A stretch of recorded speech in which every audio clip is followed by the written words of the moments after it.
Olá, meu querido aluno, minha querida aluna, sejam bem-vindos a mais um vídeo, a mais uma aula completa, tá? Uma aula feita e construída para você sair daqui já pronto, já pronta para se aventurar em questões. E se a sua atenção for correta, se o seu foco estiver centrado em todas as informações que serão exploradas, que serão apresentadas para você, você vai sim conseguir acertar a maioria das questões. E a nossa conversa de hoje vai se desenvolver falando de tuberculose. Lembrando que tudo que você lê, tudo que você escutar, tá, é retirado de manuais do Ministério da Saúde. E por que isso é importante? Porque é desses manuais, tá, que as bancas se utilizam para elaborar suas provas, para construir suas questões. Quando elas respondem recursos de candidatos, querendo anular questão, questionando itens, ela vai lá dos manuais do Ministério da Saúde, tá, para construir o seu argumento ou para aceitar o argumento do candidato. Então, a nossa conversa de hoje, mais uma vez, repetindo aqui, será sobre tuberculose. Então, esse vídeo é feito especialmente para você que está se preparando para cargos da atenção básica, principalmente agente comunitário de saúde e agente de combate a endemias. Então, sem mais recados, vamos iniciar o nosso conteúdo. É muita coisa e é muita coisa importante para você conseguir internalizar e gabaritar no dia da sua prova. Então, vamos lá. Então, o que é que a gente inicia falando? Vamos falar sobre a descrição da doença. Então, o que é que a gente fala da tuberculose, professor? É uma doença infecciosa, tá? Isso é importante, e transmissível. Parece simples, né, Doença infecciosa e transmissível. Parece, mas as bancas, elas constroem tópicos, constrói itens e situações que muitas vezes a gente deixa passar despercebido essas palavras-chave, a gente acaba errando, tá? Por pura distração, por pura falta de entendimento do que deve valorizar dentro do seu estudo. Então, tudo que eu trouxe aqui, você deve levar em conta. Cada parágrafo, cada frase é importante, tá? Então, vamos lá. Tuberculose, doença infecciosa e transmissível. Causada por quem? Olha isso aqui. Chove em questões de prova, Microbactério tuberculose. Então, você já sabe que se trata de uma bactéria.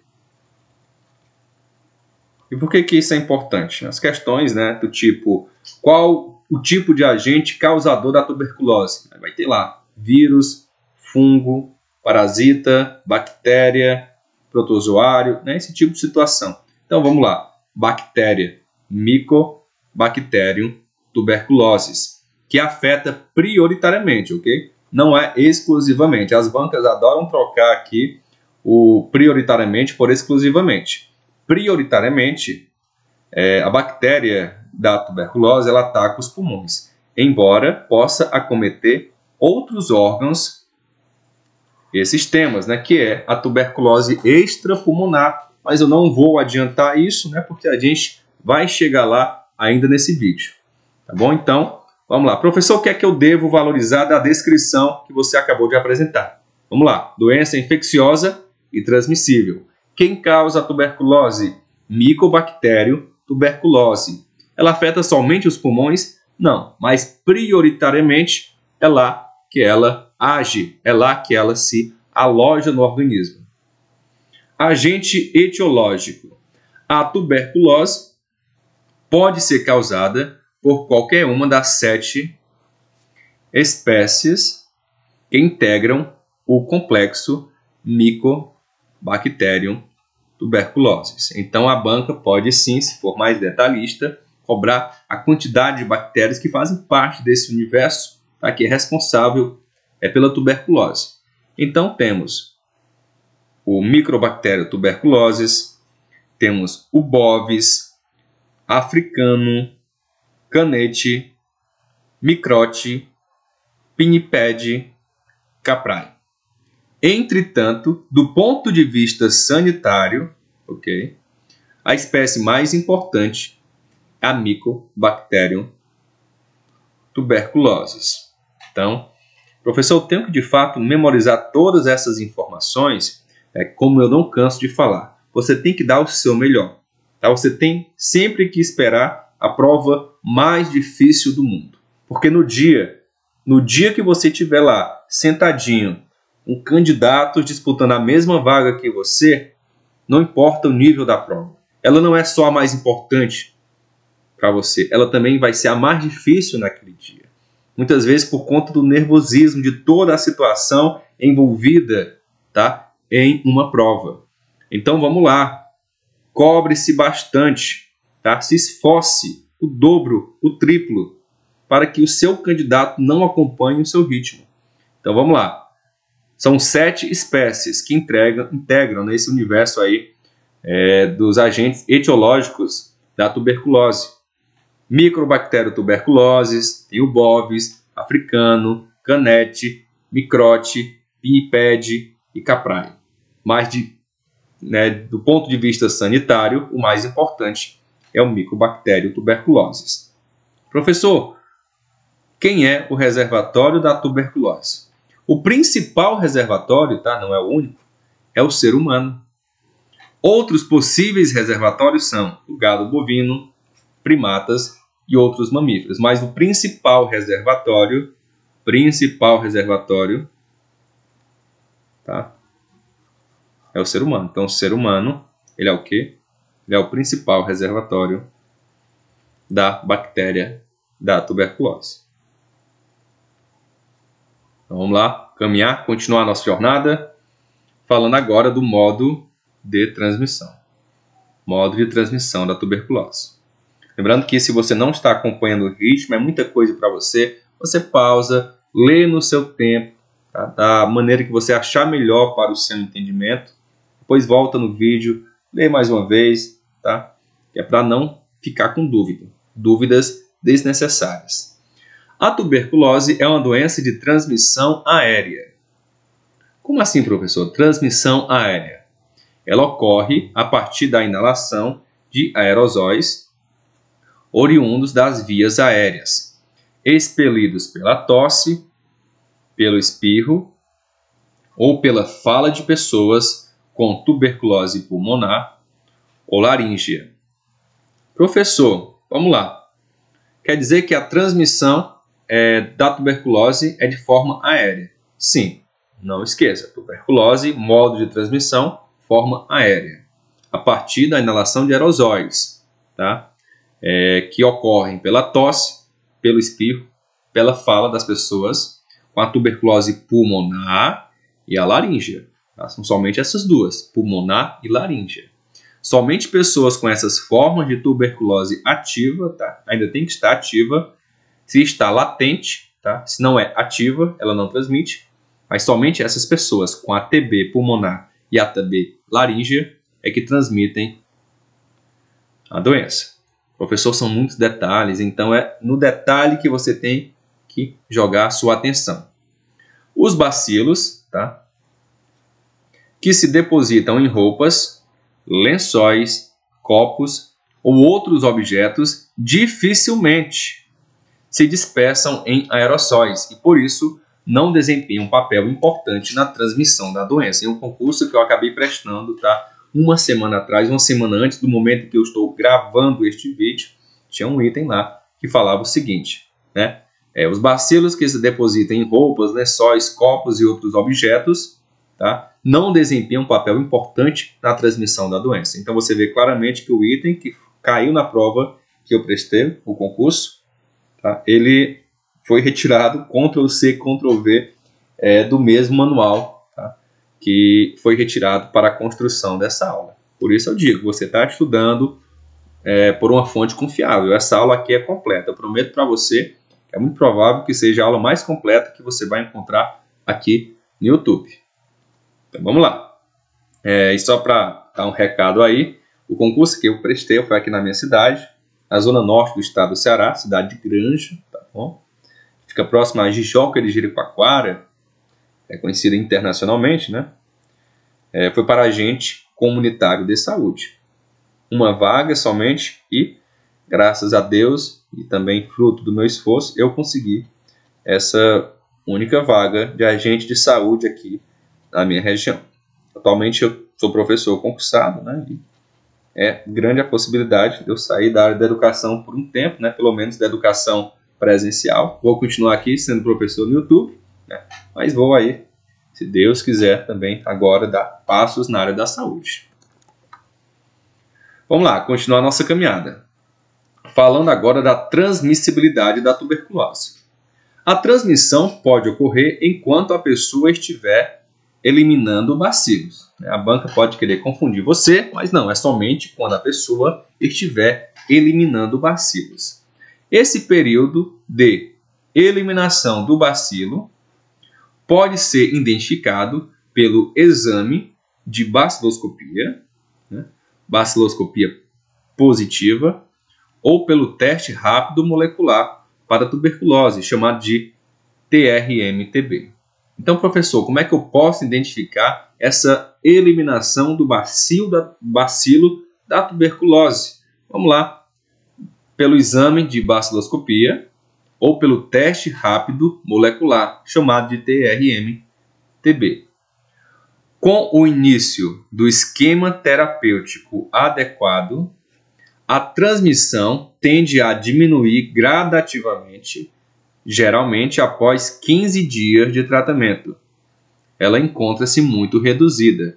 Na grande maioria das situações, já não ocorre transmissão da tuberculose nessa fase do tratamento, né, depois de 15 dias de iniciado o tratamento para a tuberculose. Crianças menores de 10 anos com tuberculose pulmonar, geralmente, quando fazem o exame de baciloscopia, ela dá negativa e, por isso, costumam ter pouca participação na transmissão da doença. As formas que são exclusivamente extrapulmonares não transmitem a doença, ok?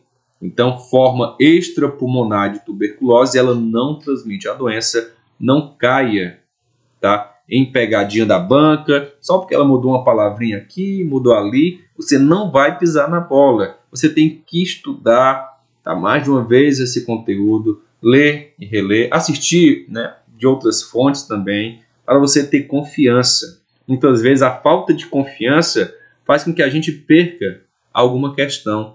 A gente está lá no dia da prova, tem certeza que aquele item está errado, mas vem o diabinho aqui do seu ombro, né, que é o diabinho da desatenção e da desconfiança, da insegurança. Ele diz no seu ouvido, olha, isso aí está certo. Aí você vai e marca, mesmo você sabendo que estava errado. Isso acontece, já aconteceu comigo. Tinha certeza do item, né, mas o diabinho cantou aqui no meu ouvido e eu marquei o item e acabei perdendo a questão. Isso acontece. Tá? Mas quanto mais você se prepara, quanto mais você confia, né, tendo certeza que está dando o seu melhor, você deixa de passar por esse tipo de situação. Suscetibilidade e imunidade. Suscetibilidade, né, quem pode pegar a doença, tá? Para esclarecer aqui. A suscetibilidade à infecção é praticamente universal. No entanto, a maioria dos infectados resiste ao adoecimento, né, após a infecção inicial, né, que é a prima infecção, e desenvolve imunidade parcial à doença. Então, é mais um tipo de afirmação que as bancas fazem um Ctrl+C, Ctrl+V, jogam na prova, mudam uma palavrinha ali, uma palavrinha aqui, tá? E mudam, alteram o sentido e o valor da afirmação. Então, a grande maioria dos infectados, ela resiste, né, a esse adoecimento e desenvolve imunidade parcial à doença. Os bacilos, né, nessas pessoas, eles ficam encapsulados, em estado latente, em pequenos focos quiescentes, né, que não progridem nem provocam adoecimento. Essa é a infecção latente, tá, pela tuberculose, né, Mycobacterium tuberculosis, também conhecida como infecção latente da tuberculose, né, você vai conhecer também como ILT. LTB. Infecção latente da tuberculose. Okay? Em torno de 5% dos infectados, eles não conseguem, tá? 5% não conseguem impedir a multiplicação inicial do bacilo e adoecem, né, na sequência da primo-infecção, que é a infecção inicial. Outros 5%, apesar de bloquearem a infecção nesta fase, adoecem posteriormente, né, chamada tuberculose pós-primária, né, ou tuberculose secundária, por reativação dos bacilos ou por exposição a nova fonte de infecção. Então, quando os bacilos que estavam latentes são reativados, temos a reativação endógena. Quando você se expõe, né, a mais uma situação externa, tá? Quando você entra em contato com o Mycobacterium tuberculosis, ocorreu aí a reinfecção exógena, ok? Ou exógena. Então, vamos lá, professor. Ctrl+C, Ctrl+V, dá uma printada aí nessas informações aqui para você fixar melhor e ler depois, né? Você consultar com mais facilidade quando você estiver revisando esse tipo de conteúdo. Então vamos lá. A probabilidade de uma pessoa com ILTB, que é a infecção latente por tuberculose, a probabilidade dessa pessoa desenvolver a tuberculose ativa depende de muitos fatores relacionados ao bacilo, como a virulência e a patogenia, e também ao ambiente, né, como proximidade, circulação de ar e tempo de permanência no mesmo ambiente da fonte infectante. Há maior risco de adoecimento em pessoas com doenças imunossupressoras, especialmente as infectadas pelo vírus da imunodeficiência adquirida, HIV, ou aquelas recebendo tratamento também imunossupressores, além de menores de 2 anos de idade ou maiores de 60 anos de idade. Incluímos também aqui as pessoas desnutridas. Então vamos lá, professor. Que grupos estão expostos ao maior risco de adoecimento? Pessoas que estão com doenças imunossupressoras, portadoras de HIV, pessoas que estão em tratamento imunossupressor, menores de 2 anos de idade, maiores de 60 anos de idade e pessoas desnutridas. Então, um tipo de questão também que a banca adora construir e jogar na sua prova. O adoecimento por tuberculose não confere imunidade contra novas infecções nem contra recaídas da doença. A vacina disponível, que é a vacina BCG, também não previne o adoecimento pela forma pulmonar, mas ela evita o desenvolvimento das formas mais graves da doença, que é a tuberculose miliar e meníngea, em menores de 5 anos de idade. Okay? Então, só esse parágrafo aqui, tá?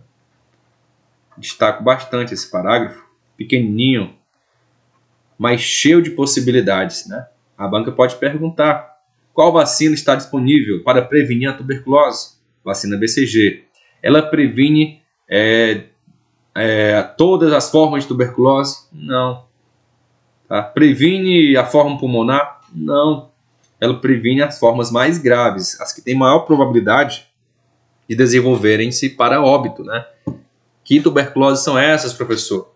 Tuberculose miliar e meníngea, em menores de 5 anos de idade.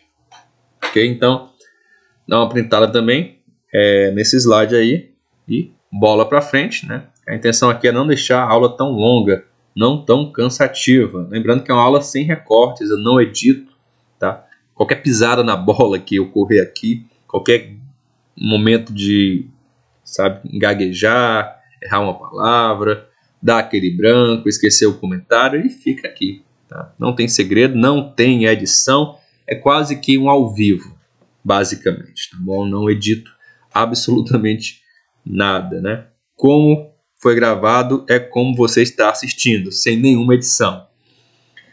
Agora vamos falar dos tipos de tuberculose, iniciando pela tuberculose pulmonar. Em adolescentes e adultos jovens, o principal sintoma principal sintoma da tuberculose pulmonar é a tosse.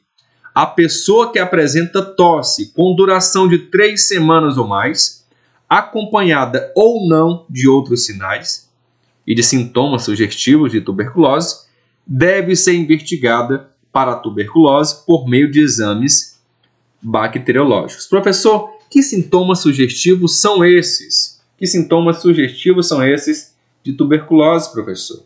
Vamos lá. Febre vespertina, sudorese noturna, emagrecimento e cansaço são sintomas que podem sugerir, tá? Em combinação com outros sintomas, obviamente, tá? É a infecção por tuberculose. Vamos lá. Em adolescentes e jovens adultos, o principal sintoma é a tosse. Ela dura de 3 semanas ou mais. Em crianças menores de 10 anos, a forma pulmonar costuma ser negativa ao exame bacteriológico, pelo reduzido número de bacilos nas lesões. As crianças, em geral, elas não são capazes de expectorar. Então, isso atrapalha, né, o exame bacteriológico. O achado clínico que se destaca, na maioria dos casos, né, de tuberculose pulmonar em crianças menores de 10 anos, tá, é a febre, habitualmente moderada, por 15 dias ou mais e frequentemente vespertina. São comuns também a irritabilidade, tosse, inapetência, perda de peso e sudorese noturna, né? Às vezes profusas.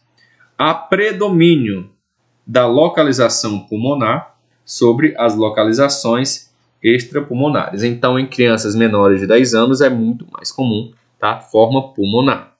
Lembrando que, revisando e reforçando, acabei até de citar essa informação, mas tudo é válido. Principais sintomas em jovens, principal caminho clínico indicativo para o diagnóstico da tuberculose, né, é a tosse, com mais de 3 semanas ou mais, só que em criança a situação muda, tá? O principal sintoma a ser destacado é a febre moderada, tá? E por mais de 15 dias, né? 15 dias ou mais, e frequentemente é uma febre vespertina. Então, falou em adolescente e adultos jovens, fala de tosse. Falou em criança menores de 10 anos, lembre-se de febre, tá? É assim que você deve construir essa informação.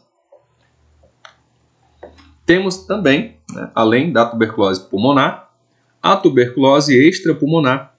A tuberculose extrapulmonar tem sinais e sintomas que dependem dos órgãos e dos sistemas acometidos. As formas bem frequentes da extrapulmonar são a forma pleural, ganglionar periférica, menigoencefálica, miliar, laríngea, pericárdia, tuberculose óssea, tuberculose renal, ocular e peritoneal. Professor, são todos esses? São somente essas? Não, aqui são formas mais frequentes. Tá? Se você está fazendo para agente de endemias ou agente de saúde, né, isso aqui fica mais a critério de curiosidade. Tá? Dificilmente vai cair na sua prova o nome dessas tuberculoses extrapulmonares. Tá? Dificilmente, porque de fato eu até hoje não resolvi uma questão de tuberculose, tá? Desses cargos, né, que perguntasse aí detalhadamente quais são as formas. Tá bom? Sua ocorrência, né, a extrapulmonar, ela aumenta em pessoas vivendo com HIV. Okay? Especialmente entre aquelas, né, que já estão com imunocomprometimento. É frequente a associação da tuberculose extrapulmonar à pulmonar. Por isso, quando diagnosticado do paciente a forma extrapulmonar, deve-se sempre investigar a tuberculose pulmonar. Então, a banca pode fazer o que aqui na sua prova? Ela pode inverter. Mas, na verdade, aqui, os pacientes, tá, que têm a tuberculose extrapulmonar, há uma grande frequência, tá, uma grande possibilidade deles também estarem com a forma pulmonar. Por isso, a investigação é sempre necessária. Ok? Então, a banca, mais uma vez, pode trocar, pode inverter aí os conceitos e fazer você errar e perder a questão. Vamos lá, falar agora de alguns exames, né, antes da gente encerrar nossa aula, né, tem muita coisa aqui, né? Vamos falar da baciloscopia. Então, esse item aqui eu vejo bastante caindo em provas, né, de agente de endemias e agente de saúde. Então, vamos lá, falar de baciloscopia. Há diversos exames? Sim, mas a baciloscopia ela se destaca. Por isso que eu trouxe ela aqui. A baciloscopia do escarro, ela permite detectar a maioria dos casos pulmonares. E além disso, ela é recomendada a realização de cultura para todos os casos, independentemente do resultado. A pesquisa de bacilo ácido, álcool, né, ácido resistente, que é a BAR, está indicada para pessoa com sintoma respiratório, pessoa com suspeita clínica ou radiológica de tuberculose pulmonar, independentemente do tempo de tosse, acompanhamento do tratamento e confirmação da cura em casos pulmonares. A baciloscopia de escarro para diagnóstico deve ser realizada em 2 amostras e isso eu já vi caindo em prova. Uma das amostras é coletada na primeira consulta, tá? Ou na primeira visita domiciliar, na identificação da pessoa com sintoma respiratório. A outra amostra é coletada na manhã do dia seguinte, de preferência ao despertar, independentemente do resultado da primeira amostra. Então, são 2 situações aqui a você analisar relacionadas à baciloscopia. Primeira coleta, tá? Na primeira consulta ou na visita domiciliar. A outra é coletada na manhã do dia seguinte, de preferência ao despertar, independentemente, tá, do resultado da primeira amostra ter dado positivo ou negativo. Em relação ao tratamento, o tratamento da tuberculose sensível dura no mínimo 6 meses. Por isso é fundamental que o profissional de saúde acolha a pessoa, desde o diagnóstico até a sua alta. A abordagem humanizada e o estabelecimento de vínculo entre profissional de saúde e usuário auxiliam tanto no diagnóstico como na adesão ao tratamento. O grande desafio aqui é convencer de fato a pessoa a aderir verdadeiramente ao tratamento da tuberculose, que dura no mínimo 6 meses. A pessoa com tuberculose deve ser orientada de forma clara quanto às características clínicas da doença e do tratamento a que será submetida e sobre as possíveis consequências do uso irregular dos medicamentos, bem como acerca dos eventos adversos. Compete aos serviços de saúde prover os meios necessários para garantir que toda pessoa com diagnóstico de tuberculose possa, em tempo oportuno e com qualidade, receber o quê? O tratamento adequado. Então, são informações básicas, né? Destacando isso aqui, especialmente a duração mínima do tratamento, que é de 6 meses. Dentro do tratamento, temos o chamado TDO. O que é o TDO? É o tratamento diretamente observado, tá? E que cai sim nas provas. Cai demais.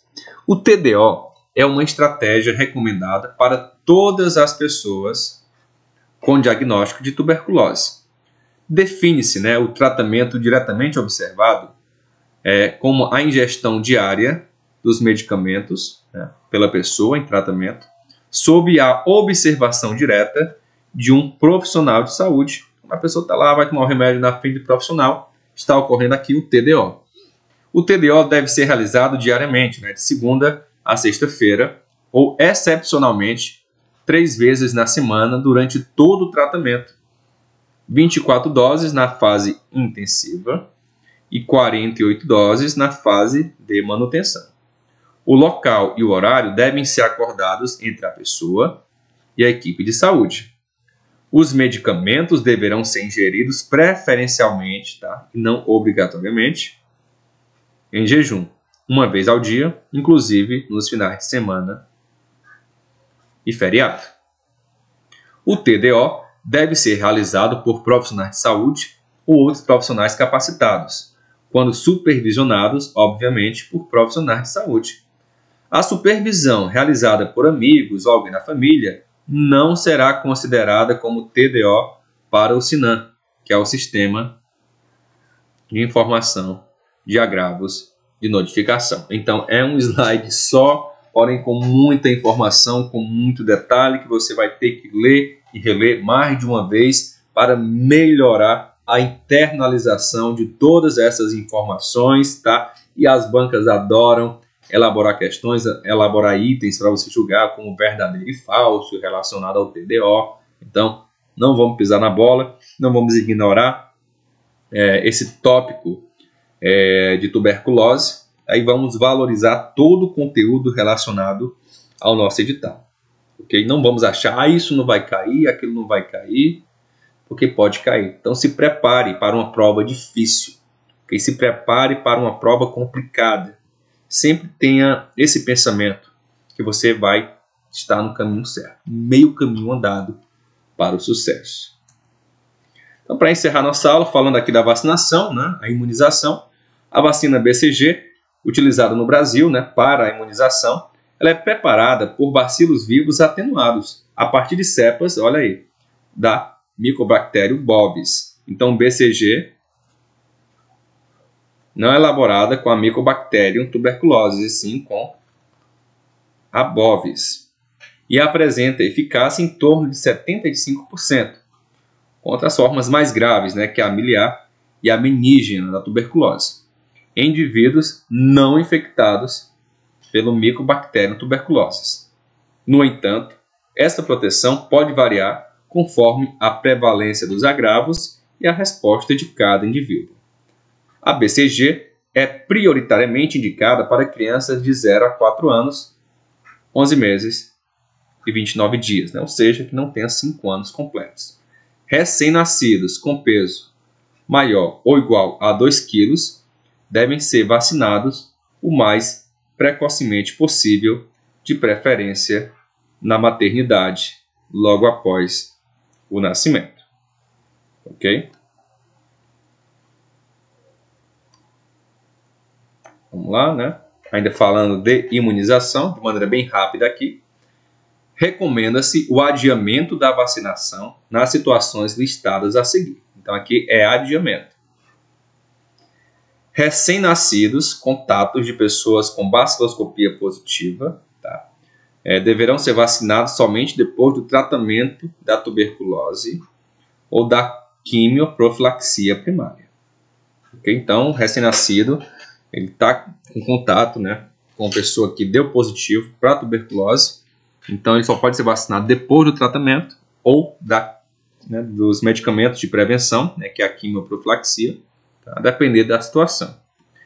Até 3 meses após o tratamento com imunodepressores, né, ou corticoides, né, em dose elevada, tá, dose elevada. Recém-nascidos com peso inferior a 2 kg, até que eles atinjam um peso, né? Quando atingir 2 kg, eles podem ser vacinados. Quanto a pessoas hospitalizadas com comprometimento do estado geral, a vacinação deve ser adiada até a resolução do quadro clínico. Não se recomenda, tá, revacinação com a BCG, mesmo na ausência de cicatriz, exceto para pessoas contatos de hanseníase, né? Quando você assistir a nossa aula de hanseníase, né, quando ela estiver pronta, que ela não está pronta ainda, aí você vai entender. Não se indica, olha aí, não se indica realização prévia, tá, de prova tuberculínica para administração da BCG. Okay? Então não precisa da prova tuberculínica para você ser vacinado pela BCG. E para finalizar, contraindicações. A BCG está contraindicada nessas situações. A partir dos 5 anos de idade, nenhuma pessoa deve ser vacinada com BCG, exceto, olha aí mais uma vez, para pessoas com contatos de hanseníase. Indivíduos a partir de 5 anos de idade, portadores de imunodeficiência congênita ou adquirida, mesmo que assintomáticos e sem sinais de imunodeficiência, também não devem ser vacinados. Quem não deve ser vacinado também? Indivíduos acometidos de neoplasias malignas, pessoas em tratamento com corticosteroides, né, em dose elevada, em período superior a 2 semanas, pessoas em uso de outras terapias imunodepressoras, né, como químio, rádio, entre outros, e recém-nascidos de mães que utilizaram, durante os 2 últimos trimestres da gestação, drogas imunomoduladoras que atravessam a barreira placentária. Então, se a banca quiser complicar a sua vida, ela vai trazer aí essas precauções relacionadas à vacinação com a BCG, também as contraindicações. Eu já vi banca cobrando isso, como se fosse a coisa mais normal do mundo, mas você percebe aqui que é cheio de detalhes, são cheio de números, valores que devem ser atentados por você. Então, um grande abraço, até o próximo vídeo. Não deixe de comentar, eu agradeço o seu carinho de sempre e a sua audiência. Valeu!